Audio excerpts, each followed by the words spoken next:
네, 주의 말씀을 주야로 묵상하는 사람이 복이 있습니다. 오늘 우리는 책별로 성경을 어떻게 읽을 것인가 예레미야 애가서를 함께 나누겠습니다. 여행 가이드가 여행자들에게 하듯 여러분을 예레미야 애가서 안으로 인도하려 합니다. 새로운 도시를 여행한다고 생각하면서 함께 떠나보실까요?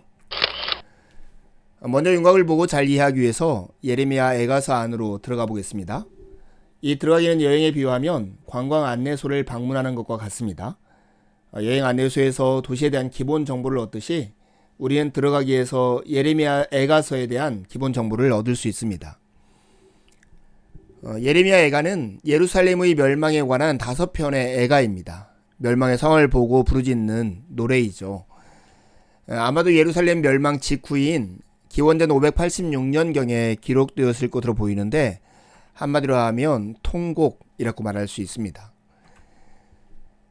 예레미야 애가의 강조점은 3가지를 말할 수 있는데요.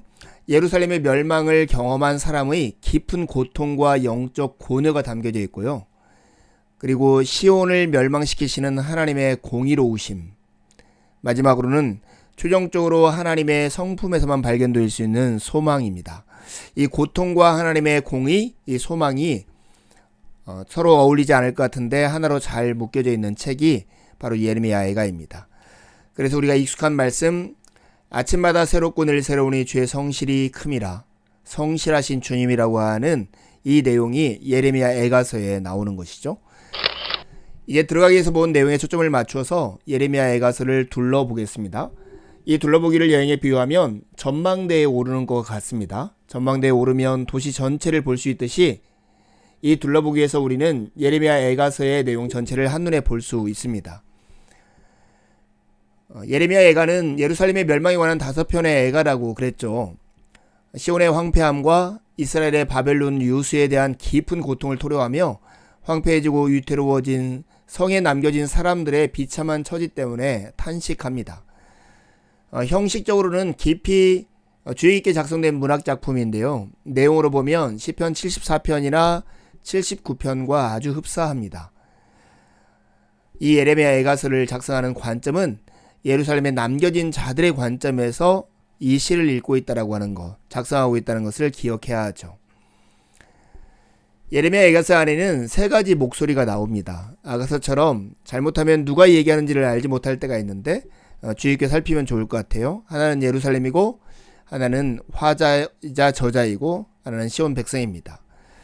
화자 겸 저자의 목소리는 당연히 나오겠죠. 그리고 시온, 즉 의인화된 예루살렘의 목소리가 나오고 그 시온에 사는 백성들의 이야기가 나옵니다. 하지만 여호와 하나님은 전혀 말씀하시지 않는다는 것이 예레미야 애가서의 특징이기도 합니다.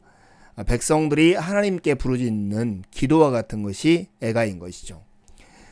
예레미야 애가는 크게 2부로 나눌 수 있지만 각 장이 의미를 가지고 있습니다. 하나는 멸망하는 상황을 보고 하는 애가와 탄식이에요. 멸망의 상황을 바라보면서 1장과 2장은 슬픈 노래를 지어 부르는 것이고요. 3장은 그것 때문에 하나님을 향해서 탄식의 고백을 하는 것입니다. 4장과 5장은 멸망한 다음에 4장은 애가를 부르는 것이고 5장은 탄식시를 지어 부르는 것이 예레미야 애가의 구조입니다. 우리가 보통 레퀴엠이라고 하는 음악 들어보셨죠? 장송곡, 이와 같은 것이 이 예레미야 애가인 것이죠.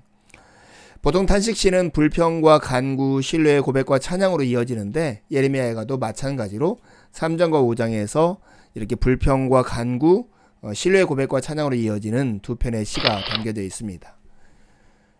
이제 들어가기 위해서 본 강조점에 초점을 맞추어서 예레미야 애가서에 있는 몇 가지 내용을 주목하려 합니다. 먼저 문학적 특징을 주목하려 하는데요.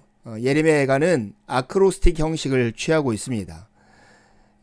보통 각행의 첫 글자를 아래로 연결하면 특정한 어구가 되게 쓴 시나 글을 아크로스틱 형식이라고 하거든요. 각절 앞에 22개의 히브리어 알파벳을 순서대로 배열한 형식을 이 예레미야 애가서가 취하고 있어요. 여러분, 이 바이블이라고 하는 것은 새로 읽은 바이블인데 각 첫자를 따가지고 이렇게 글을 만들 수 있는 것처럼 이런 형식으로 히브리어 알파벳을 22개를 아래로 놓고 각 알파벳마다 한 절씩을 만든 것이 아크로스틱 형식입니다. 1장도 그래서 히브리 알파벳 22개로 되어 있는 22연이고 2장, 3장, 4장이 다 22연으로 되어 있습니다. 5장은 22절로 되어 있긴 하지만 알파벳의 순서를 따르지 않는다는 거, 그것만 특징입니다.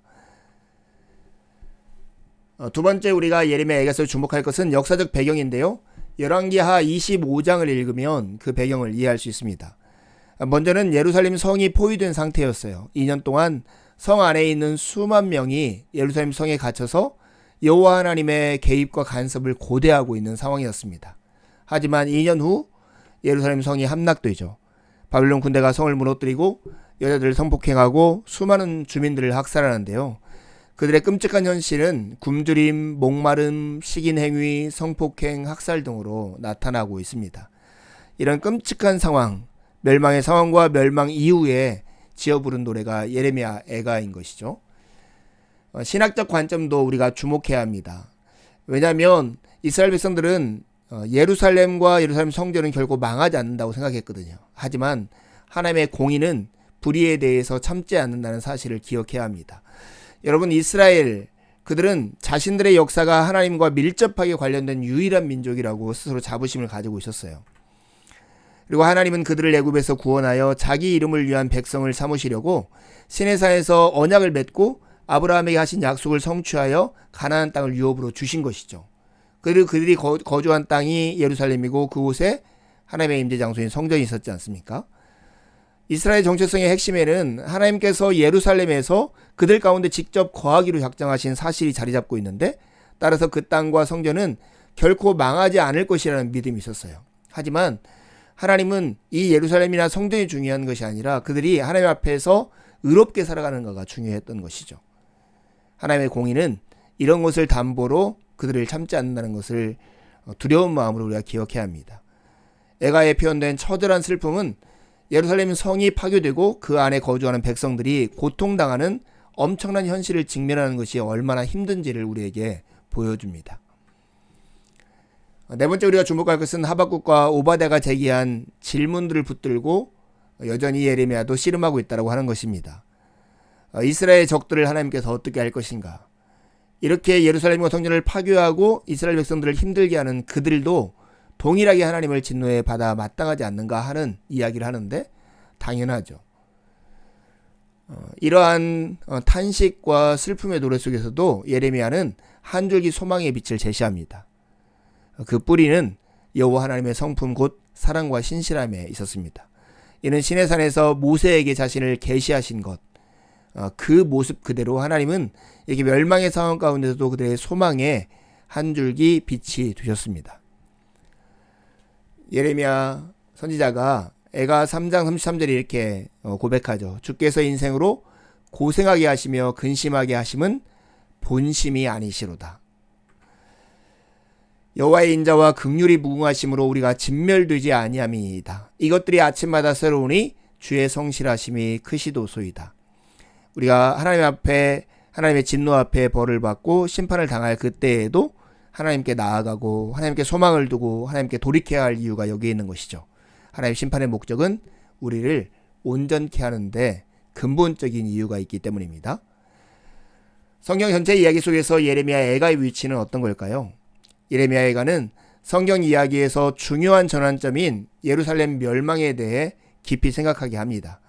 그리하여 이 책은 하나님께서 언약적 불성실을 심판하신다는 자신의 말씀을 지키시는 분임을 일깨워줍니다. 하지만 동시에 하나님의 성품에 근거한 미래에 대한 소망을 갖게 하는 책이 예레미야 애가입니다.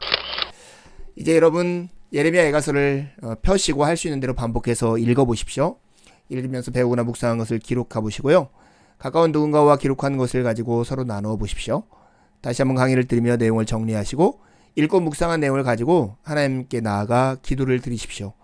하나님의 은혜가 아침 햇살처럼 여러분 영혼 안으로 들어올 것입니다. 감사합니다.